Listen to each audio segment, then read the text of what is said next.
রাঙা মাটির দেশে যা তোরে মানাইছে না রে। ও নাগর, ও নাগর, একেবারে মানাইছে না রে।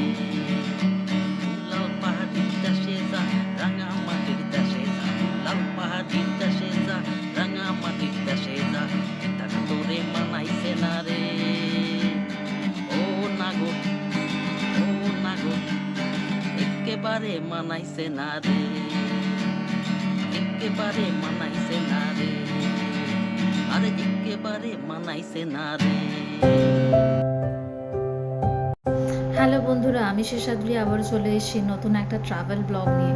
15 অক্টোবর 2024 আমি তমাল আমার মেয়ে 7 বছরের তানিশাকে নিয়ে বেরিয়ে পড়েছিলাম কলকাতা থেকে মাত্র 3.5 ঘন্টার দূরত্বে বকখালিতে। আমরা গাড়ি করে গিয়েছিলাম, তোমরা চাইলে বাই ট্রেনও যেতে পারো। বকখালিতে আমরা গিয়ে উঠেছিলাম ইকো পার্ক অ্যান্ড টেন্টে। বকখালির পরিবেশ কিন্তু দীঘা পুরী সমুদ্র বিচের থেকে তোমরা একটু নিরিবিলি পরিবেশ বেশি পাবে। যারা ফ্যামিলি নিয়ে বন্ধু বান্ধবের সাথে নিরিবিলি পরিবেশ পছন্দ করো তাদের কিন্তু জায়গাটা দুর্দান্ত লাগবে।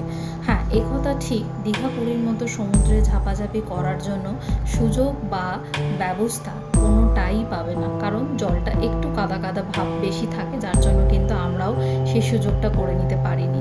তো তাতে কি আছে, পশ্চিম আকাশের দূর দিগন্তে সূর্যাস্ত সমুদ্র পাড়ে বসে দেখার অনুভূতি কিন্তু তোমাদের এক কথায় দুর্দান্ত মজা লাগবে, যেরকম আমাদেরও লেগেছিল। সেখানে আমরা সন্ধেবেলার সময়টা কিন্তু খুব ভালো টাইম স্পেন্ড করেছিলাম সমুদ্র পাড়ে বসে মাছ ভাজা খেতে খেতে।